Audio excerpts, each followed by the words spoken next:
Hi guys. Today we're going to learn about solving using the quadratic formula.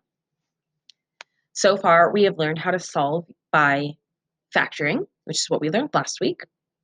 And then we took a couple days where we were learning some like pre-information that would help us once we learned about solving with the quadratic formula.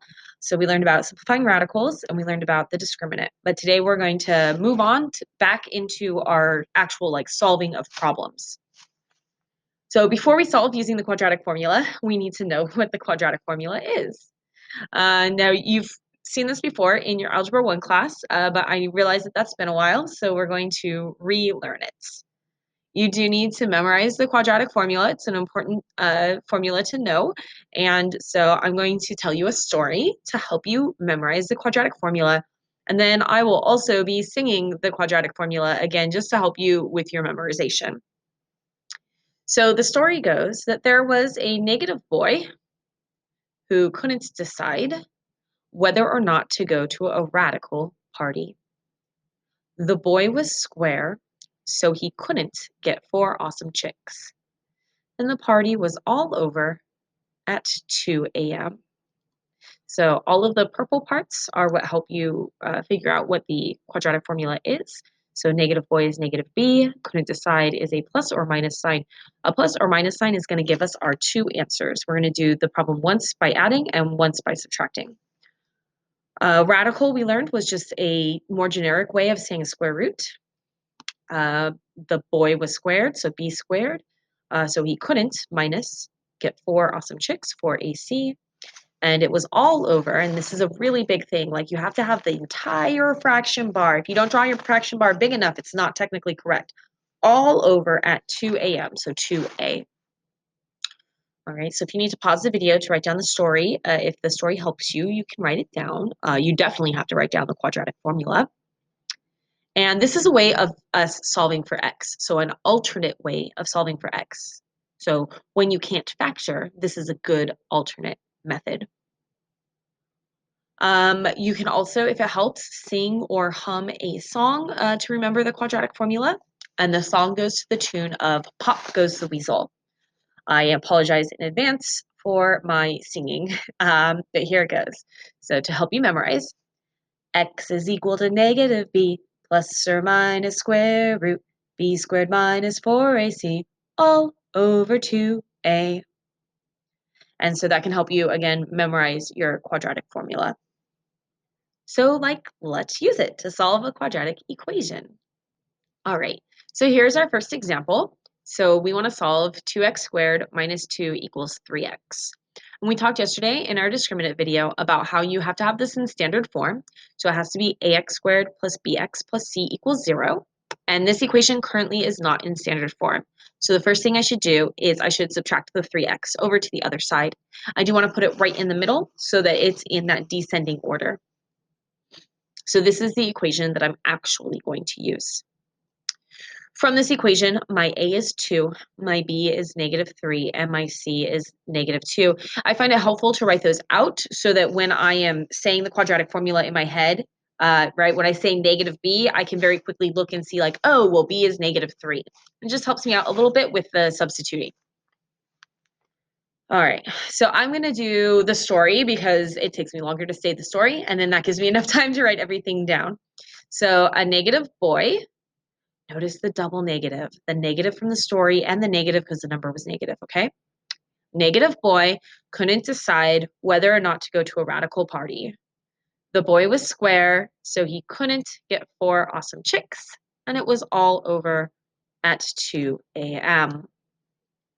Now, this underneath part should look familiar because this is the discriminant, and we learned about that yesterday.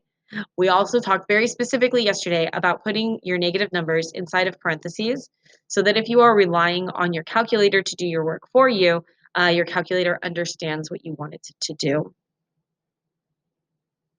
Once you have all the numbers plugged into the quadratic formula, you're going to simplify it until you cannot simplify it anymore. In this problem, I'm going to change this double negative to a positive 3. Underneath the radical, I will be finding my discriminant, and then I do need to do the 2 times 2 on the bottom. Okay. Once you get this down to a single number underneath the radical, you can identify your discriminant. My discriminant in this problem is 25. We learned yesterday that when your discriminant is a positive perfect square, that means that you will get two unequal real rational roots. That means that this problem should have two answers. There should be no letter I, and they should be nice answers. So we're talking whole numbers or decent decimals. That means that in this problem, I can keep going. So I'm not going to stop here. I can keep going because I do know the square root of 25. The square root of 25 is 5.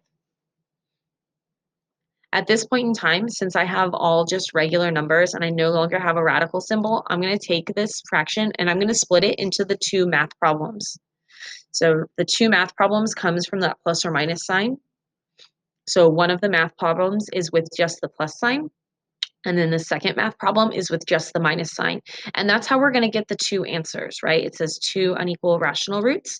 So we'll get one answer from adding, and we'll get our second answer from subtracting. And these two numbers are the final answers for this problem, 2 and -1/2.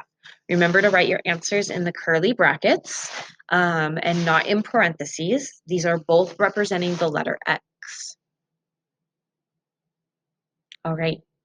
So this was an example where we got two unequal real rational roots. I want to do one more type of answer today. Remember that there are 4 types of answers. We learned that with our discriminant yesterday. So we're going to do 2 today, and we'll do 2 tomorrow.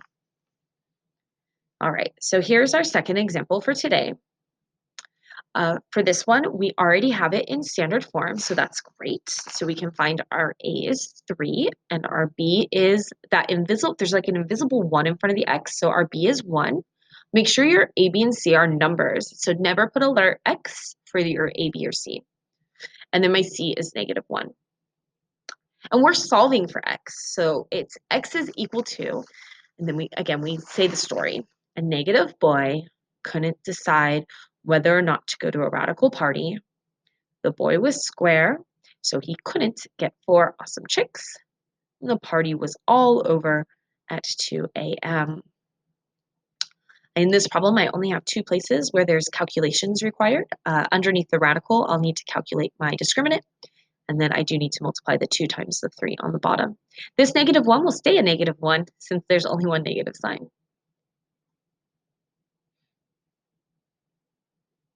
Once you get a single number underneath the radical, you can state your discriminant. My discriminant for this problem is 13. And we learned yesterday that when you have a positive non-perfect square, a number you do not know the square root of, that you should get 2 irrational unequal real roots. So the difference between this one and the previous one is that word irrational. Irrational means that the square root is still going to be part of the answer. I will not be able to square root this number. Now, just because we can't square root it to a perfect number doesn't mean we shouldn't try to simplify it. So if you get a number that is not a perfect square, you want to do what we learned on Monday, which is you want to do a factor tree and see if any of the numbers have pairs of numbers. Now in this problem, I'm not going to do a factor tree because 13 is prime, so like I can't do a factor tree, but it is something that you should try to do on your homework tonight, and we'll practice it in class as well. Since I cannot factor tree my 13, I'm actually done with this problem, and this is just my final answer. Now this is technically 2 answers because of the plus or minus sign.